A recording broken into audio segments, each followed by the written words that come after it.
During our family trip, my daughter-in-law yelled at the hotel receptionist, "Don't talk to the old woman, she's just the help." My son laughed. Little did she know I owned the place.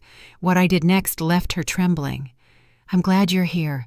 Stick with me until the end of my story, and let me know what city you're watching from so I can see how far it reaches." I had been looking forward to this trip for months.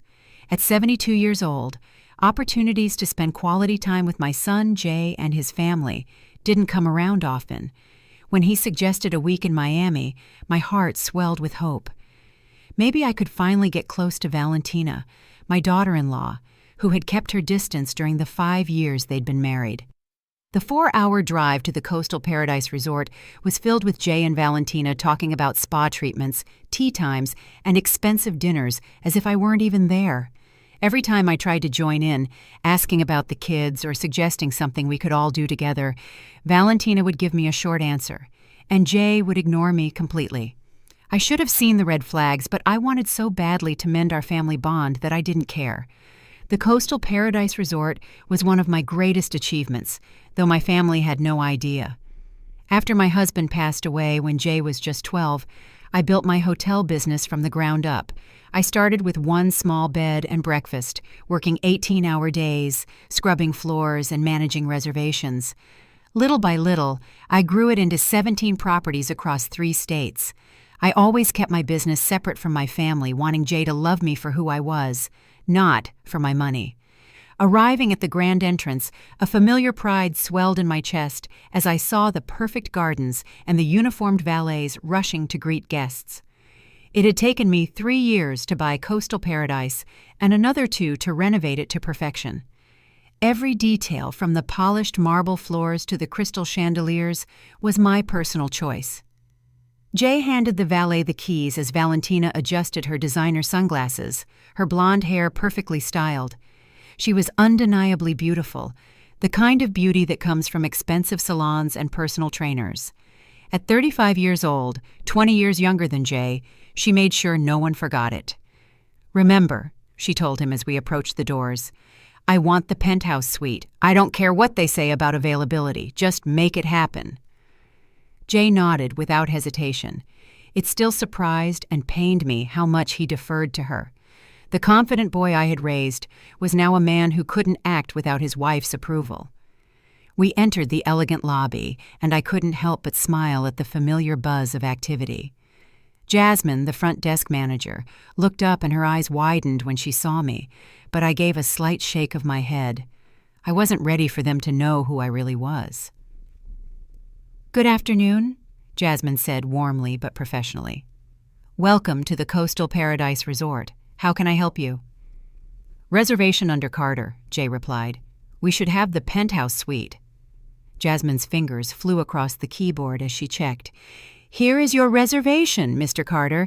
It's confirmed for our Coastal Paradise Deluxe suite, but the penthouse is booked for your entire stay." I watched Valentina's face harden, her jaw tightening and her eyes glinting with irritation beneath her flawless makeup. "That's unacceptable," she snapped. "Do you know who we are? I specifically requested the penthouse when we made this reservation." Jasmine remained calm, though her shoulders tensed slightly. "I apologize for any misunderstanding, Mrs. Carter. The deluxe suite is lovely and it has a private balcony."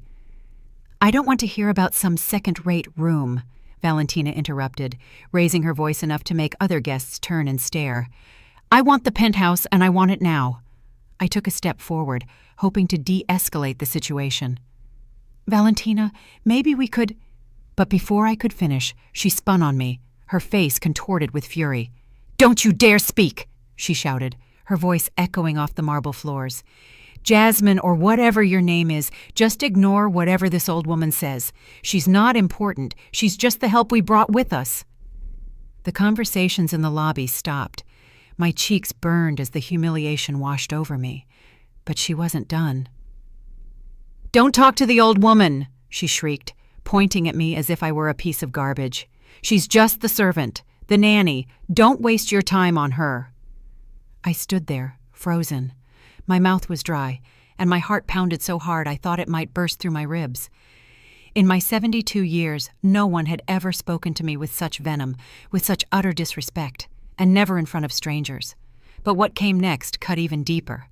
Jay threw his head back and laughed, not an uncomfortable laugh to ease the tension, but one of genuine amusement, as if watching his wife tear me down in public was the funniest thing he'd ever seen.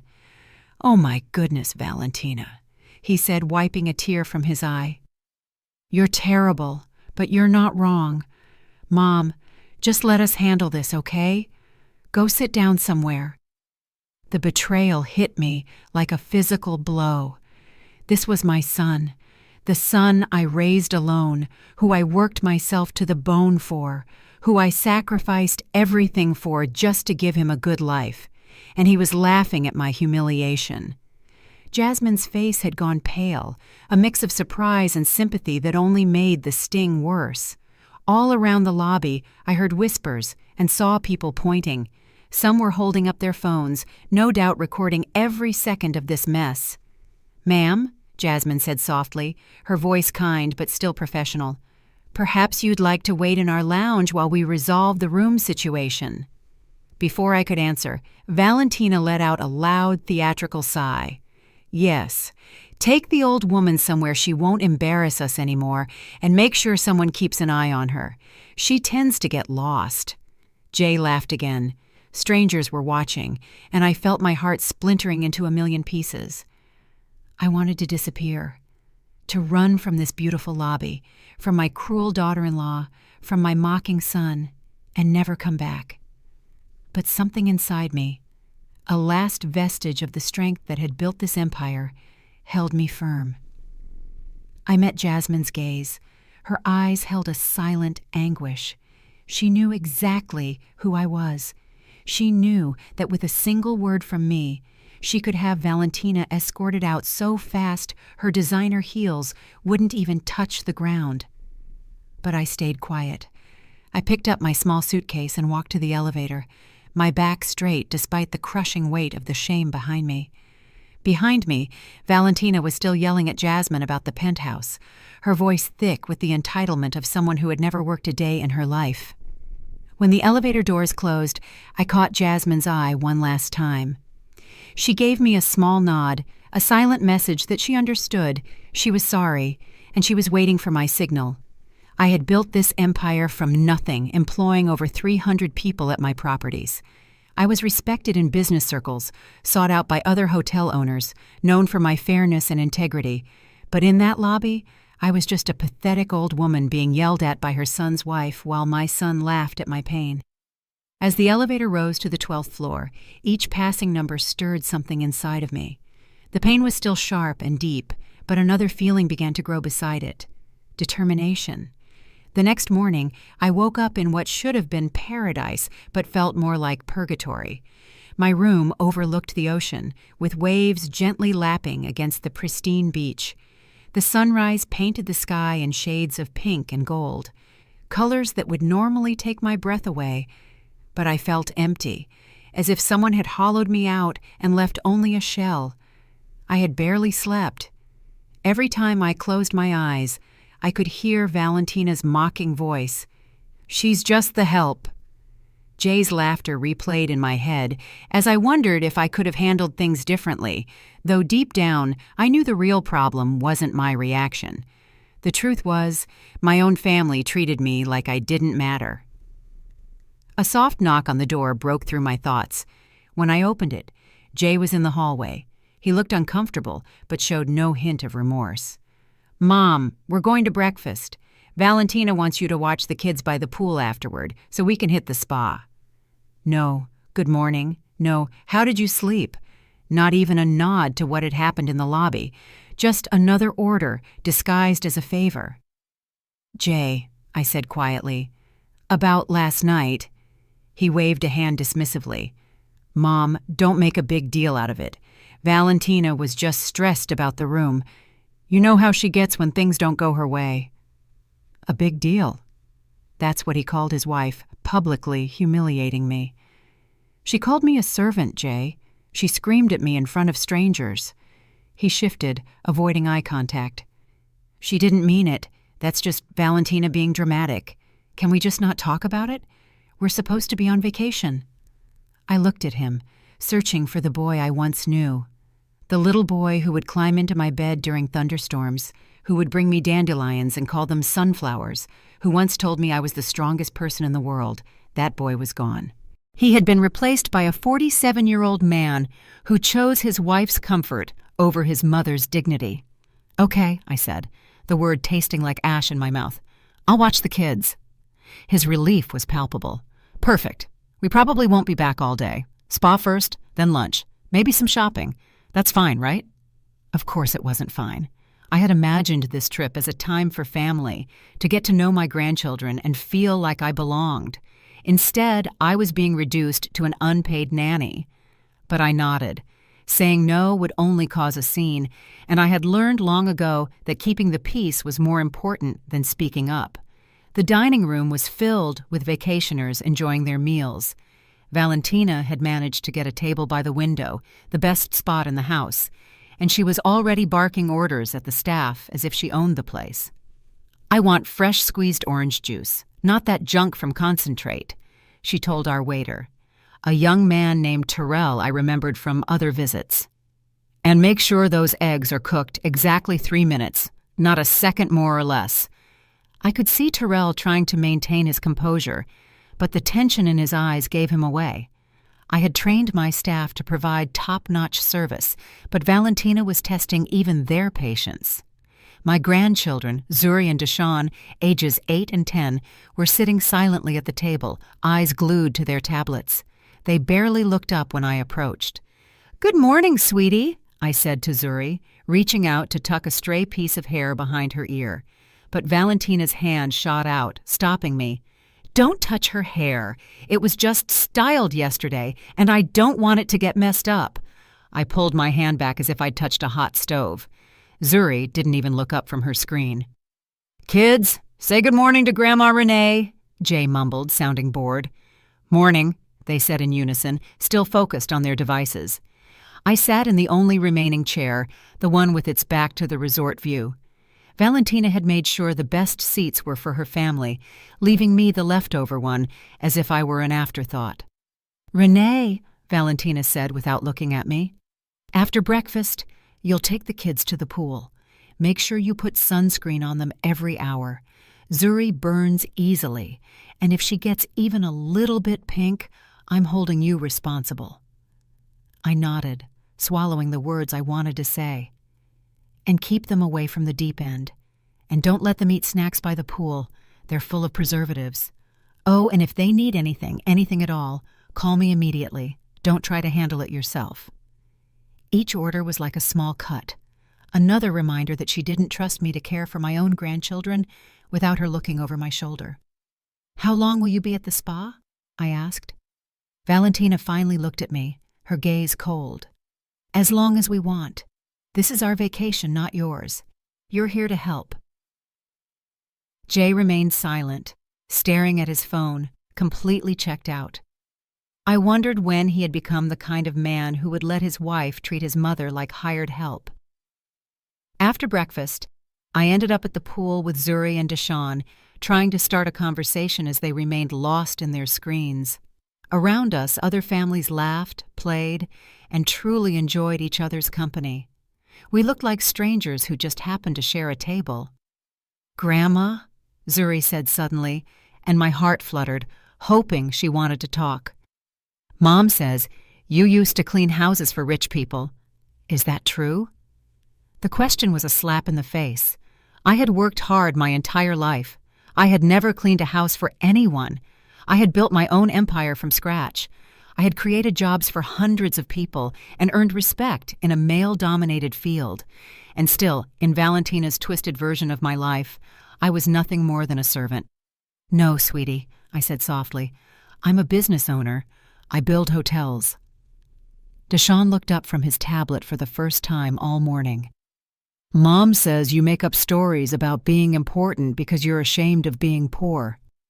The cruelty of his words stole my breath. Valentina hadn't just humiliated me in public. She had also been poisoning my grandchildren against me, filling their heads with lies so they would see me as a pathetic, delusional woman. Your grandma is not poor, and she doesn't make up stories, I said, keeping my voice firm. Zuri just shrugged. That's what Mom says. She says you live in a tiny apartment and pretend you're rich to make yourself feel better.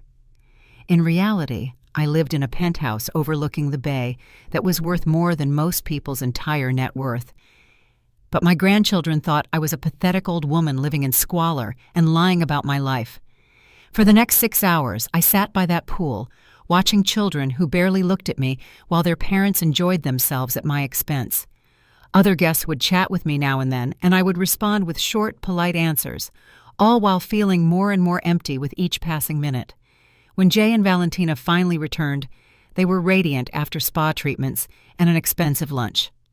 Valentina's nails were freshly done, her hair perfect. She looked like someone who had spent the day being pampered, and she had, at a spa I owned with services I was ultimately paying for. "How were the kids?" Jay asked without looking up from his phone. "They were fine," I replied, because what else could I say?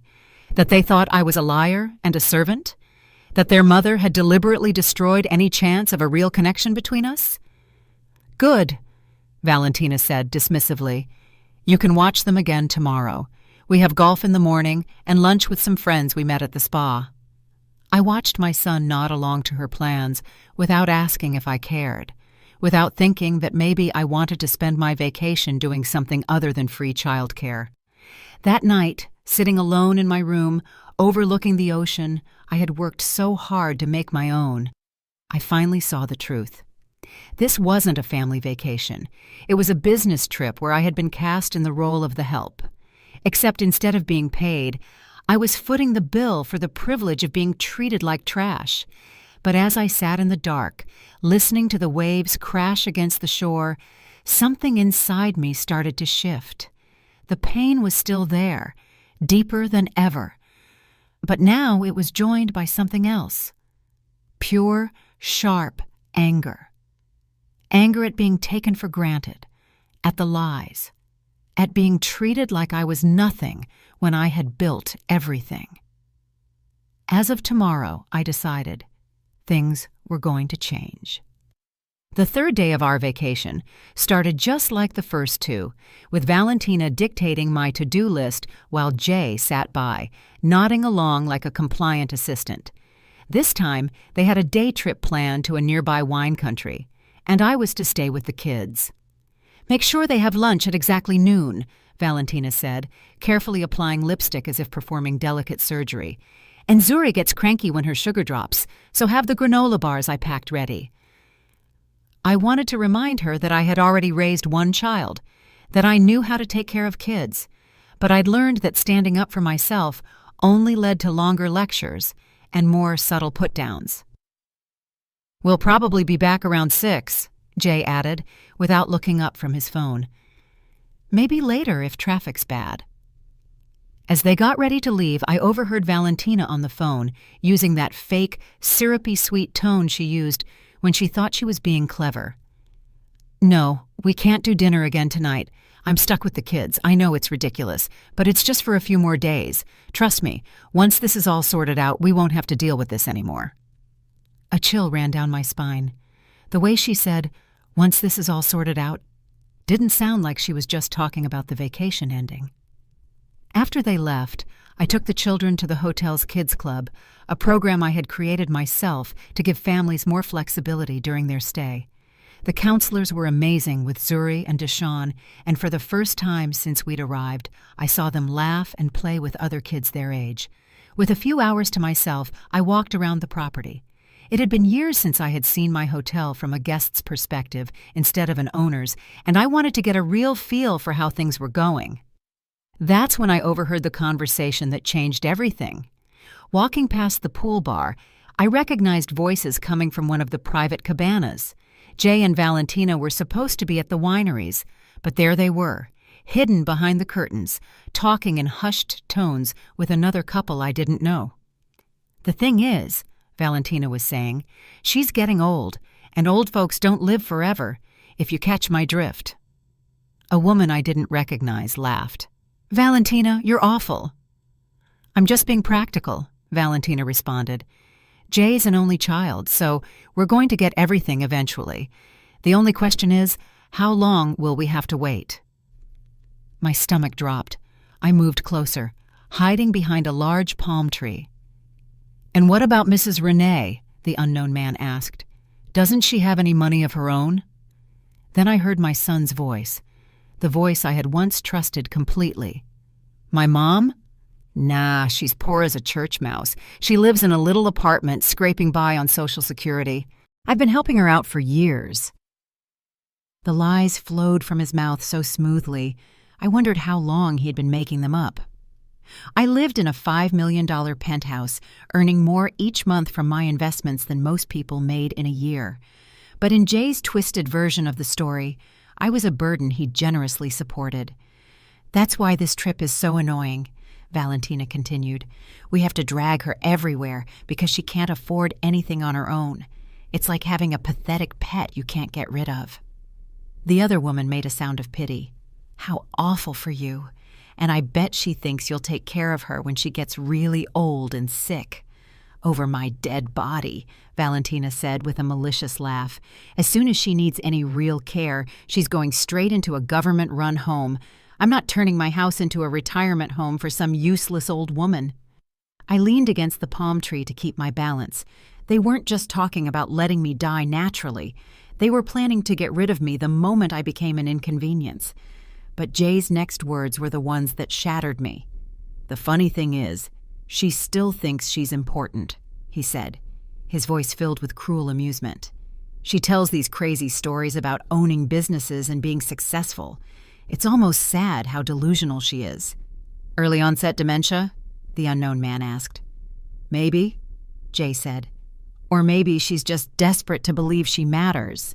Either way, it's embarrassing. Yesterday, she even told the kids she owns hotels. Hotels! Can you imagine? They all laughed, and the sound cut through me like shards of glass. Well, Valentina said, at least we won't have to listen to her crazy stories for much longer. I give her maybe 5 years, 10 at the most, and then we'll finally be free to live our lives without pretending we care. A useless old woman who never did anything with her life. I stood there, behind that palm tree, feeling my entire world collapse. This wasn't just a casual conversation about an unfortunate relative. It was my own son and his wife discussing my death as if it were a long-awaited vacation. The best part, Valentina added, is that she's so grateful for any attention we give her, like this trip. She really thinks we invited her because we wanted her to come. She has no idea we only brought her along so she'd watch the kids and we could go have fun. More laughter, more casual cruelty. Does she even contribute to expenses, Brenda? The other woman asked. Are you kidding me? Valentina scoffed. She's completely useless when it comes to money. Jay covers everything, her food, her utilities, even this trip. She's nothing but a financial drain on us. Another lie. For years, I had been helping Jay out financially, covering part of his mortgage, paying for his kids' private school. I even bankrolled Valentina's shopping sprees. The credit card statements that came to my address were astronomical, and yet I paid them without complaint, thinking I was supporting my family. The only good thing about having her around, Jay said, is that she's a decent nanny. Free childcare, you know. She's so desperate for our approval, she'll do anything we ask. It's kind of funny, actually. It really is, Valentina added. Watching her try so hard to make us like her, bringing the kids expensive gifts. She always... I stumbled back, my hand flying to my mouth to stifle a sob. The lies were a betrayal, but hearing them discuss my life as a pitiful joke, a burden to be discarded, was a knife to the heart. This wasn't just about money or respect. This was about a complete lack of humanity. They weren't just taking my money, they were taking my dignity and my legacy and turning it into something ugly and worthless. My mind raced back to that first night in the lobby. I had been so filled with shame that I didn't want to expose them. I had wanted to protect Jay from the embarrassment of his wife's behavior, but now I realized he was in on it. He was the one who had made me the butt of the joke. He was complicit in my humiliation, and he was okay with it. I had been so proud of my accomplishments, so proud of the life I built for my family. But they had turned my hard work into a punchline. I was nothing more than an ATM, a free babysitter, a pathetic old woman they couldn't wait to get rid of. I felt a new kind of anger building inside me. It wasn't the fleeting rage of the night before. It was a cold, hard, unwavering resolve. They thought I was useless? They thought I was a joke? I would show them what this useless old woman could do. I would show them what it meant to disrespect me. I pulled out my phone and dialed Jasmine's number. She answered on the first ring. "Ma'am, I'm so glad you called," she said, her voice a mix of relief and concern. "Is everything all right? Did you see?" "It's fine, Jasmine," I said, my voice steady. "I need you to do something for me." I walked back to the kids' club and collected Zuri and Deshawn. They barely looked up from their screens as I took their hands. "Let's go, kids," I said. "We're going on an adventure." They looked up at me with tired eyes. "Mom said we had to stay here," Deshawn said. "Your mom is wrong," I said. "Let's go." I took them to the beach, and for the first time, I put my phone and wallet down. We built sandcastles, we ran along the water's edge, and I taught them how to find seashells. We laughed, and I told them stories about when their daddy was a little boy. For a moment, it felt like a real family vacation, but the knowledge of what was to come was a weight in my stomach. That evening, Jay and Valentina returned, flushed with sun and alcohol. They walked into my room, ready to hand off the kids and go to dinner, but I was standing there blocking the door. "We're ready to go out," Valentina said, not even looking at me, her eyes on the kids. "You can go to bed." "Oh, I won't be going to bed just yet," I said, my voice as calm as a summer night. She finally looked at me, a flicker of irritation in her eyes. "What's that supposed to mean?" "It means," I said, "that you need to call the front desk and book yourself a different room for the night. You'll be checking out in the morning." Jay and Valentina stared at me, their faces a mask of confusion. "What are you talking about, Mom?" Jay asked. "Don't play dumb," I said. "I overheard your little chat at the cabana. I know what you've been saying about me." Valentina's face went from confusion to pure fury. "You were eavesdropping on us?" she hissed. "You have no right." "I own this hotel, Valentina," I said, my voice rising with every word. "I have every right to do what I want, and what I want is for you to leave." I pulled a document from my purse and handed it to Jay. It was a list of all the financial support I had given him over the years. His eyes widened as he looked at the numbers, seeing for the first time the full extent of my generosity.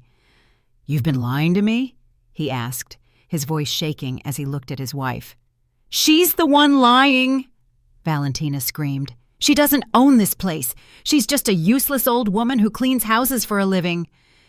Just then, Jasmine, the front desk manager, came into the room with security. "I was told there was a disturbance," she said, her eyes on me, her voice calm and professional.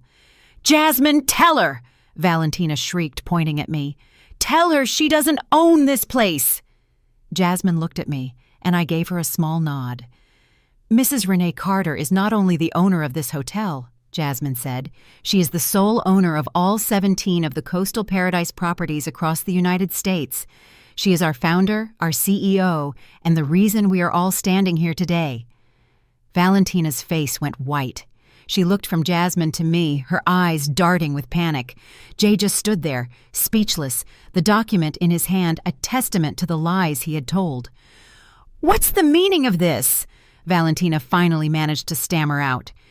"It means," I said, my voice full of power and resolve, "that you will be checking out in the morning, and you will be paying your own way. Every penny you and your husband have spent on this trip, every spa treatment, every meal, every cocktail, it will all be billed to your credit card." "You can't do this!" Valentina yelled. "Oh, but I can," I said, a small smile playing on my lips. "And I will." I turned to Jay. "And as for you, my son," I said, "you will no longer be receiving my financial support. The mortgage payments stop. The school tuition stops. You're on your own." Jay's face fell. "Mom, please. We can talk about this." "There's nothing to talk about, Jay," I said. You made your choice. You chose to laugh at your own mother's humiliation. You chose to lie about me to your children. You made your bed. Now you have to lie in it." He and Valentina looked at each other, their faces filled with a mix of shock and betrayal. They had thought they had me right where they wanted me, but they had underestimated me. They had no idea that the useless old woman they mocked was the one who held all the cards. That night, for the first time in years, I slept soundly. I went to bed knowing I was loved and respected, and every morning I woke up excited for the day ahead. It took me far too long to learn that being alone isn't the same as feeling lonely, and that sometimes the family you choose is stronger than the one you're born into. Jay and Valentina thought they were teaching me a lesson when they shamed me in that hotel lobby. They were right about one thing. I did learn something. That week, I learned that I am worth fighting for, even if I have to be the one to do the fighting. And that changed everything. The story we have told is fictional, but is based on some real events. The names and places have been changed to protect the identity of those involved. We're not sharing this to pass judgment, but in the hope that someone listens and pauses to think, how many mothers are suffering in silence inside their own homes? I'm so curious. If you were in my place, what would you do? Would you choose to stay silent to keep the peace? Or would you dare to face it all to get your voice back? I want to know what you think, because every story is a candle that can light the way for someone else. God always blesses.